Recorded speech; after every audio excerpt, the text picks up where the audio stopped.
Hello dear students, आज हम पढ़ेंगे क्लास 10 का चैप्टर 3 जिसकी प्रश्नावली 2 है। तो चलिए स्टार्ट करते हैं।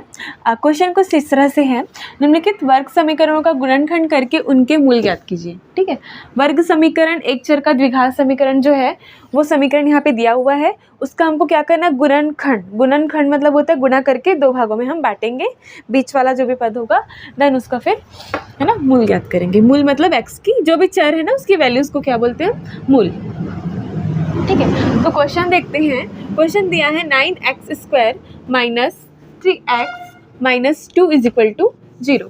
ठीक है, इसमें आपको क्या करना है, गुणनखंड मतलब इसको दो भाग में तोड़ना है, अलग अलग दो गुणा के खंडों में।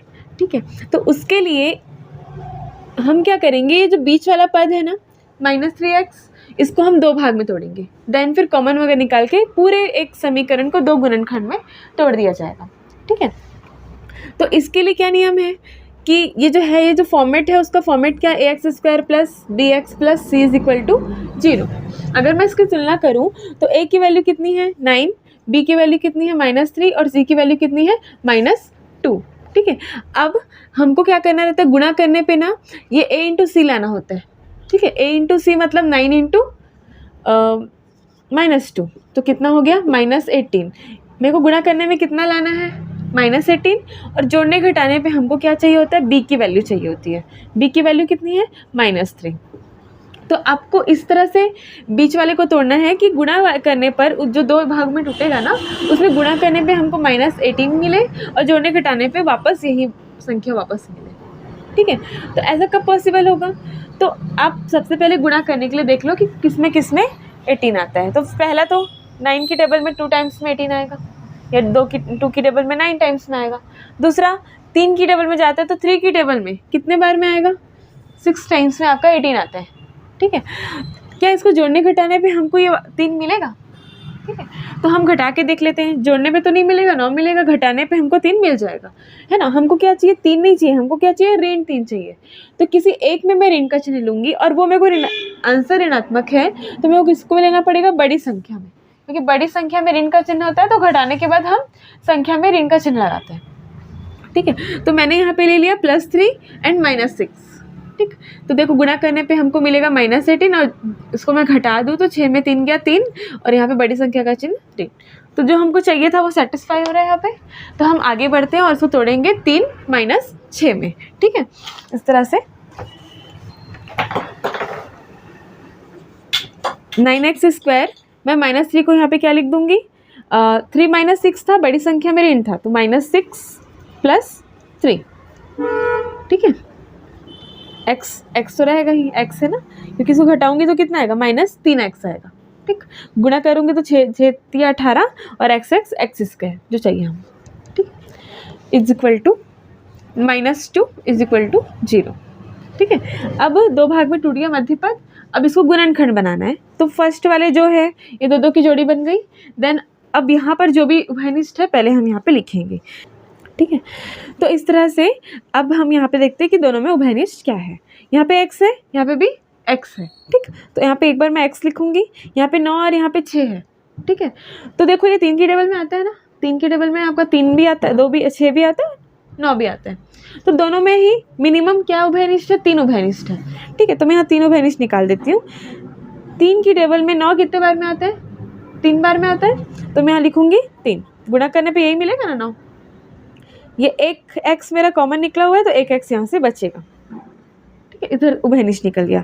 देखो यहाँ पे 3 × 3 में 3 निकल गया कॉमन, और यहाँ पे से एक x निकल गया तो यहाँ पे एक 3 और एक x बचा अंदर में। ठीक है, इस तरह से देखो वापस गुणा करोगे तो यही मिलेगा। चेक करने का भी तरीका, 3 × 3 = 9 और x² यही मिल रहा है ना आपको गुणा करने पे। ठीक है, तो सही है।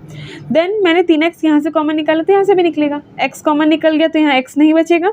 3 कॉमन निकल गया तो 3 की टेबल में यहाँ पे देखो धन है और यहाँ ऋण है तो यहाँ ऋण लिखना ही पड़ेगा। ठीक है, 3 की टेबल में 6 कितने बार में आता है, 2 बार में आता है, 3 दूनी 6, तो मतलब 3 कॉमन निकला तो 2 बचेगा ना अंदर। 6 को हम 3 × 2 लिख सकते हैं, 3 निकल गया तो क्या बचेगा, 2 बचेगा। ठीक है, इस तरह से हम आगे बढ़ते हैं। प्लस अब देखो यहाँ कुछ भी उभयनिष्ठ नहीं है। ठीक है, 3x ऋण 2 ही है और कुछ उभयनिष्ठ है ना, x है दोनों में ना, दूसरे की टेबल में आते हैं तो कोई उभयनिष्ठ नहीं निकलेगा। तो कुछ नहीं होता है तो एक होता है, गुणा में एक लिख सकते हो ना। तो मैं एक उभयनिष्ठ निकालूंगी यहाँ से, तो क्या बन जाएगा 3x माइनस 2 इक्वल टू 0। देखो यहाँ पे जब भी आप गुणनखंड ऐसे तोड़ोगे तो आपको जो एक गुणनखंड सेम मिलेगा, इसका मतलब आपका क्वेश्चन सही बना है, ठीक है। तो जो सेम रहेगा ना उसको एक बार लिख देते हैं 3x माइनस 2, और जो अलग अलग है ना 3x प्लस 1 उसको ऐसे एक बार लिख दूंगी, ठीक है, इंटू में इक्वल टू 0, है ना। अब हमको क्या करना है, गुणनखंड करके क्या बोल रहे हैं, उनके मूल भी ज्ञात करने हैं, है ना। तो गुणनखंड तो हो गया, अब क्या करेंगे, मूल ज्ञात करेंगे, मतलब x की वैल्यू को फाइंड करेंगे। ये आपस में गुणा में है बराबर 0 के। तो देखो एक बार इसके दो मूल मिलेंगे ना, एक बार इसकी तुलना 0 से करेंगे, एक बार इसकी तुलना 0 से, ठीक है, इस टाइप का। तो 3x प्लस 1 इक्वल टू 0, पहले मैं इसको ले रही हूँ। तो यहाँ पे देखो x की वैल्यू चाहिए, तो x के साथ जो भी उसको उधर भेजते जाएंगे हम। सबसे पहले कौन जाएगा, +1 है, उधर जाके क्या हो जाएगा -1, ठीक है। अब हमको x साथ में गुणा में 3 है, तो हम उधर भेज देंगे, तो क्या हो जाएगा, भाग में 3 आ जाएगा। तो x की वैल्यू आ गई -1/3, ठीक है। अब हम क्या करेंगे, इस वाले को लेंगे 3x माइनस 2 इक्वल टू 0, ठीक है। तो अब यहाँ पे भी हम वही काम करेंगे, ये ऋण उधर जाके क्या हो जाएगा, धन हो जाएगा। देन ये गुणा में है, ये उधर जाएगा तो क्या हो जाएगा, भाग में चला जाएगा, ठीक है। इस तरह से -2/3 आ गया, और माइनस यहाँ पे प्लस में आया ये वाला वैल्यू, और ये माइनस में आ गया, ठीक है। तो x की वैल्यू क्या हो गई -1/3, और x की वैल्यू क्या हो गई 2/3। तो ये आपका फाइनल आंसर है, ये आपके मूल हैं, ठीक है। तो मूल ज्ञात हो गया, हमको गुणनखंड करा और मूल ज्ञात किया। एक बार क्विक रिवाइज कर लेते हैं। सबसे पहले क्वेश्चन दिया आपको, देन आपको ऋण 3 लाना है जोड़ने घटाने पे, और गुणा करने पे लाना है -18, ठीक है। तो वो पॉसिबल हो पाया था आपका 3 गुणा 6 में, ठीक है। तो बड़ी यहाँ पर ऋण का चिन्ह चाहिए था, तो यहाँ बड़ी संख्या में मैंने क्या कर दिया, ऋण का चिन्ह लगा दिया। तो इस तरह से हमने तोड़ा इसको। तो यहाँ पर देखो मैंने यहाँ पर लिख दिया -6x plus 3x minus 2 equal to 0। इन दोनों में 3 के पहाड़े में दोनों आता था, मतलब तीनों उभयनिष्ठ है। तो मैंने 3 कॉमन निकाला, तो यहाँ पे 3 बार में आ रहा है ना, तो 3 बचेगा अंदर में, देन यहाँ पे x बचेगा, और यहाँ से ये निकल गया कॉमन x, तो यहाँ पे क्या बचेगा, 3 निकल गया तो 2 बचेगा अंदर, ठीक है। तो इस तरह से उभयनिष्ठ निकल गया, यहाँ कुछ उभयनिष्ठ नहीं था, तो +1 करके मैंने लिख दिया। अब उसके बाद जो सेम था उसको एक बार लिख दिए, और एक बार जो अलग था उसको एक साथ करके लिख दिए। उसके बाद 0 से तुलना की, पक्षांतर किया, तो हमको x की वैल्यू मिल जाएगी दोनों की, है ना। इस तरह से क्वेश्चन सॉल्व हो गया। एक दूसरा क्वेश्चन देखते हैं इसमें, क्वेश्चन नंबर 4 टू 0, ये आपका क्वेश्चन है ना। सेम चीज़ यहाँ पे भी है, हमको जोड़ने घटाने पर चाहिए 5, और गुणा करने में क्या चाहिए आपको, जो भी यहाँ पे निकाल के देख लेते हैं, क्योंकि क्लियर हमको यहाँ पे पता नहीं चल रहा है। तो हमको सबसे पहले सॉल्व लिख देते हैं, है ना। a इंटू सी मतलब 4√3 इंटू -2√3, संख्या देख रही हूँ ना मैं बस, बाकी x² तो है ही, ठीक है। संख्या बस देख रही हूँ मैं, ठीक। तो यहाँ पर देखो मैं इसका गुणा कर दूँ तो 4 दूनी 8, ऋण 8 आएगा, ठीक है। और √3 का √3 से गुणा होगा तो कितना आता है, 3 आता है। √3 √2 हट जाता है, 3 आ जाता है। तो 8 या 24, गुणा करने पे हमको चाहिए ऋण 24, और जोड़ने घटाने पे हमको चाहिए 5। b का मान कितना है, 5 है, जोड़ने घटाने पे +5, गुणा करने पे ऋण 24, ठीक है। तो किसमें पॉसिबल है, तो 2 गुणा 12, 3 गुणा, तो दिख रहा है यहाँ पे, तो पहले से ही टूटा ही हुआ है इसमें। 8 या 24, यही है इसका, है ना, 8 या 24 होता है। तो जोड़ने घटाने पे 8 या 24 भी हो रहा है, और हम इसको घटा दूँ अगर मैं, तो 5 भी आएगा। लेकिन अगर ऋण में 8 के साथ लेती हूँ तो ऋण 5 आएगा, क्योंकि 8 में 3 घटाऊंगी तो 5 आएगा, लेकिन बड़ी संख्या का चिन्ह लूँगी तो ऋण 5 आ जाएगा। तो मेरे को क्या करना है, बस यहाँ पे चिन्ह को ऋण में 3 में ले लेती हूँ, ताकि मैं इसको घटाऊँ तो 8 में से 3 गया 5 आए, +5 आए, ऋण में ना आए, है ना। और गुणा करने पे तो ऋण 24 आएगा ही, ठीक है। तो मैं कौन सा वाला लूँगी, यहाँ पे ये लूँगी, ठीक है, 8 गुणा -3, ठीक है। इस तरह से हम लेते हैं, ठीक है। तो 4√3 x² plus 8x minus 3x minus 2√3 equal to 0, ठीक है। ये मैंने ले लिया। अब जो भी कॉमन है, देखो यहाँ 4 है, यहाँ 8 है, 4 के पहाड़े में आता है ना 4 और 8 दोनों, तो मिनिमम कौन है, 4 है, तो 4 कॉमन निकलेगा यहाँ से। तो मैंने यहाँ पे लिख दिया 4, है ना। और यहाँ पे अंदर में क्या बच जाएगा, 4 कॉमन निकल गया, तो और देखो x² है यहाँ पे, और यहाँ पे कितना है, x है, तो दोनों में x भी कॉमन है, तो मैं यहाँ पे लिख देती हूँ x, ठीक है। 4x कॉमन निकल गया, देन अंदर क्या बचेगा, √3 है ना। x कॉमन निकल चुका है एक ठो, तो एक ठो बचेगा बस, तो √3x प्लस, अब देखो 4 कॉमन निकल गया है और x कॉमन निकल गया है, तो 4 दूनी 8 होता है, मतलब यहाँ क्या बचेगा, सिर्फ संख्या में 2 बच जाएगा और x तो हमारा निकल चुका है। ठीक है, अब आगे बढ़ते हैं। यहाँ पे यहाँ क्या कॉमन होगा, कुछ x2 तो नहीं दिख रहा, x भी नहीं दिख रहा कॉमन, लेकिन कुछ है, क्या है, ये 3 है, लेकिन यहाँ पे 3 है और यहाँ पे √3 है। ठीक है, तो हम क्या कर सकते हैं ना, यहाँ पे 3 को हम 2 बार मल्टीप्लाई में √3 लिख सकते हैं ना, क्योंकि देखो √3 और √3 का मल्टीप्लाई क्या आता है, 3 आता है, तो जब 3 है तो रिवर्स भी जा सकते हैं हम, इसको √3 गुणा √3 भी लिख सकते हैं।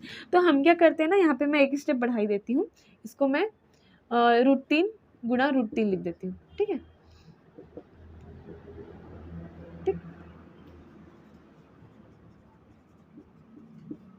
अब कॉमन निकालते हैं यहाँ से। ठीक, यहाँ पे देखो √3 है, यहाँ पे भी √3 है, दोनों जगह मिल गया, तो आपने √3 कॉमन निकाल दिया, मैंने माइनस भी कॉमन निकाला है ना, तो माइनस यहाँ से उभयनिष्ठ निकल गया, माइनस √3 उभयनिष्ठ निकल गया पूरा इससे, तो अंदर क्या बचेगा, √3 और x बचेगा। अब यहाँ से भी माइनस और √3 निकल गया, तो क्या बचेगा, पॉजिटिव में +2 बचेगा। ठीक है, कि माइनस कॉमन निकाल दिया हमने बाहर। ठीक है, तो +2 बचेगा = 0। ठीक, इस तरह से हमको मिला, देखो बीच का समान आ गया ना, दोनों गुणनखंड समान आ गए, तो हम उसको एक बार लिख देंगे, बाकी को एक बार लिख देंगे। ठीक है, तो ये मैंने एक बार लिखा और इसको एक बार लिख दिया। ठीक, दो गुणनखंड मिल गया, वैसे 0 से हम क्या कर लेंगे, तुलना करने पर, है ना। तो पहले मैं इसका निकालती हूँ 4x माइनस √3 = 0। ठीक है, तो 4x, अब माइनस √3 इधर आके क्या हो जाएगा, प्लस में चला जाएगा, है ना, और ये x है, ये मल्टीप्लाई उधर आके क्या हो जाएगा, डिवाइड। ठीक है, तो √3/4 ये हो गया x की वैल्यू। देन हमको ये वाला लेंगे हम, ये वाला, है ना, तो √3x + 2 = 0, है ना, तो +2 उधर जाके क्या हो जाएगा, -2 हो जाएगा, और x के साथ गुणा में √3 उधर जाके क्या हो जाएगा, डिवाइड में चला जाएगा। ठीक है, इस तरह से हमको आंसर मिल गया। तो x की वैल्यू √3/4 और x की वैल्यू -2/√3, ये आपका आंसर है। ठीक है, देन इसको रिवाइज करना है अगर, तो देख लो एक बार, 5x है, हमको +5 चाहिए बीच में, एंड आपको गुणा करने पे चाहिए -24, तो वो इसी में मिल रहा था हमको, 8 × 24 और 8 में 3 घटाते हैं तो 5 आता है, लेकिन प्लस में चाहिए था, इसलिए मैंने क्या कर दिया, छोटी वाली संख्या में, है ना, ऋण को लगा दिया। देन यहाँ पे मैंने सेम यहाँ पे रख दिया, लिख दिया। अब देखो 4 और 8 4 के पहाड़े में आते हैं, तो 4 को कॉमन निकाला, तो यहाँ से √3x बचा, x को भी मैंने निकाल दिया, और ये 2 बार में आता है इसलिए यहाँ पे 2 लिखेंगे, x भी निकल चुका है। देन यहाँ पर हमने 3 को √3 में तोड़ा, देन -2√3 = 0, √3 कॉमन है और माइनस भी कॉमन, ऐसे निकाल दिया, और ये जो है वो बच गया, √3x + 2, उसके बाद दोनों सेम था तो एक बार लिख दिया, और जो बचा बाकी का उसको एक बार लिख दिया, तुलना की 0 से। देन पहले क्या प्लस माइनस वाला पक्षांतर होता है, बाद में गुणा भाग वाला पक्षांतर होता है, तो -√3 उधर जाके क्या हो गया, +√3, एंड गुणा वाला क्या हो गया, उधर जाके भाग हो गया, है ना। यहाँ पे भी वही चीज़ें की, प्लस उधर जाके माइनस, गुणा वाला भाग, इस तरह से हमको रूट्स में आंसर मिले हैं। 2x की वैल्यू, ये क्या है, आपके समीकरण के मूल हैं, है ना। आई होप आप लोगों को समझ में आया होगा। अगर कोई भी डाउट होगा आपको तो आप लोग कमेंट सेक्शन में पूछ सकते हैं, और भी किसी चैप्टर के किसी भी क्वेश्चन में डाउट होगा तो आप कमेंट कीजिए, मैं उसमें आपके लिए वीडियो ज़रूर बनाऊंगी। Keep learning with me.